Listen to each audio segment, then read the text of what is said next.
didn't answer the second part of your. As to finding my way around, I've got a basic understanding of the rooms I've used so far here, and that's good, but there are plenty of hidden places I'm yet to discover.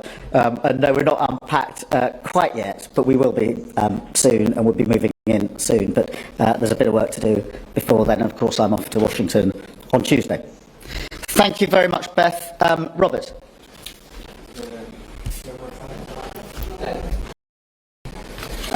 Robert Huston, ITV.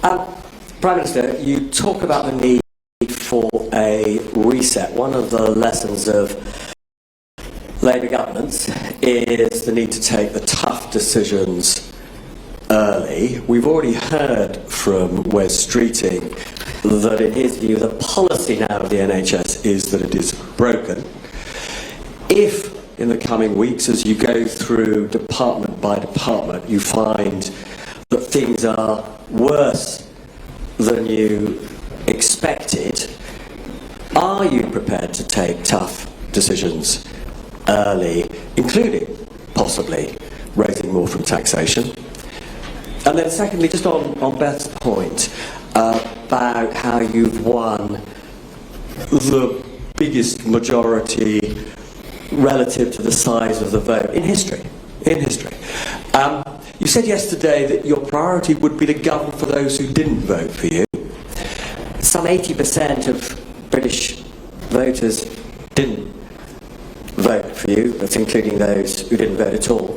What does that mean in practice, in a sense, for the culture of the government and how you'll govern? Thank you, Robert. Look, in relation to the tough decisions, we're going to have to take the tough decisions and take them early, and we will.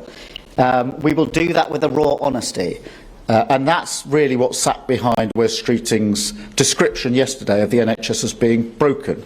It is. Everybody who uses it and works in it knows that it is broken, and we're not going to operate under the pretence or language that doesn't express the problem as it is, because otherwise we won't be able to fix the problem as quickly as we need to. And we'll continue in that vein. There are other issues. Prisons would be an obvious example where other parts of the system are broken, and we're going to have to approach that with a raw honesty as well. And we will take the tough decisions, but that is not a sort of prelude to saying there's some tax decision that we didn't speak about before we're about to announce now. It's about the tough decisions to fix the problem and being honest about what they are. On the second part of your question, it was very important to me to say what I said on the steps yesterday about those that didn't vote for us, because we're a government of service to all people, whether they voted for us or not.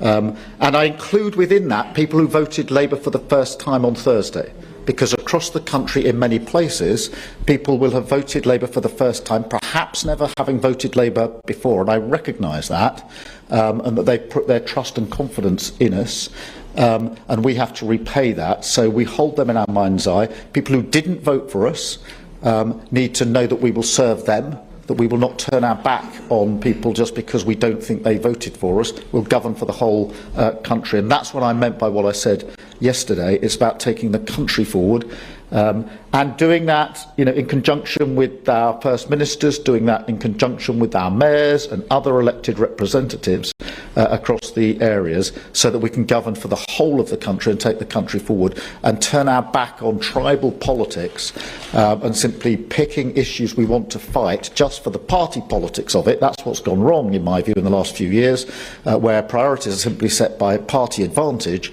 rather than country first. And that's an example of what I mean by country first, party second. And that's the approach we'll take. Thank you, Robert. Paul, Channel 4. Good afternoon, Prime Minister. Firstly, have you got used to hearing yourself get called that yet? And secondly, if I may, just pick up on Chris's point there, that you said progress isn't going to be like flick of a light switch. You've said that it's going to take a while. But for people at home who are feeling pinched, who are feeling desperate, when can they expect things to start getting any better? A year from now, 2 years from now, before the next election, or perhaps never? Well, look, on the first question, Yes, I'm getting used to it. I'm very happy to be called Keir or Prime Minister. I do recognise, and I said this to the civil service yesterday, why for them it is important to refer to the office holder as Prime Minister, because they're serving the office. I recognised this when I was Director of Public Prosecutions, and it is actually important to them to use the title because it reinforces in them what they are doing by way of public service, and I respect that and understand that. I'm perfectly happy to be called Keir, but I do recognise why that happens.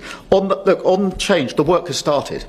And we will deliver change as quickly as we can, and that will include change, within the early months and years of the government. It won't be a question of simply saying nothing's going to change until towards the end of the first term, but different change will be delivered at different speeds, inevitably. What I can't pretend is that we can fix everything overnight. The obvious example of that is the mess the government, or the last government, made in relation to prisons. They mismanaged the building programme, half the money hasn't been spent, the tough decisions weren't taken on planning, we don't have the prisons we need, and I can't build a prison in 24 hours. But we can get to grips with the planning aspect of that straight away. We can push on, half the money has not been spent, and we will do that straight away, but it will take time. Thank you very much. Aggie from LBC. Thank you very much. You've mentioned prisons now a couple of times, Prime Minister. I wonder whether you agree with your new prisons minister that only a third of people in prisons should definitely be there. Well, look, the prison minister has huge experience here and has invested a huge amount over many years in relation to prisons, and that's why I wanted to make that appointment. We do need to be clear about the way in which we use prisons. We need to get away from the fact that for so many people come out of prison, they're back in prison relatively quickly afterwards. That is a massive problem that we have in this country that we do need to break, and that's why I was very pleased to put James into post, someone who hasn't just talked the talk, has actually walked the walk for many years in this respect, and I think I was very pleased to make that appointment, very pleased to have spoken with him about the change that we can bring about. Thank you. I'll go to Caroline. Thanks very much, Caroline Wheeler from the Sunday Times, and congratulations, Prime Minister, on your victory. It seems to be a theme here that we're talking about. You want to hit the ground running. I'm just wondering, in terms of the NHS, when can you commit to getting those 40,000 additional appointments up and running? Is that something you can do within the first year? And as you head out towards NATO, how quickly do you think that you can reach 2.5% on defence spending in terms of GDP?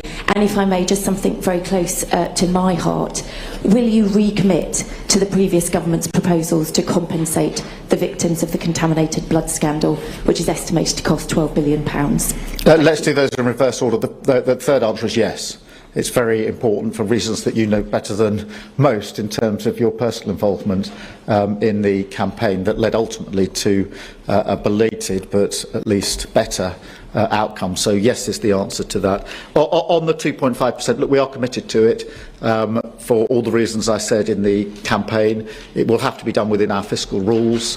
And it will be done within our fiscal rules, but the strategic review will start shortly of our capabilities and an assessment of what is needed where. That we can do straight away, but the commitment to 2.5 is real, but it will be within our fiscal rules, and we will not be tempted, as the last government was, to pretend that money is there now, which isn't there. In relation to the NHS, and particularly the 40,000 extra appointments, the work on that starts straight away.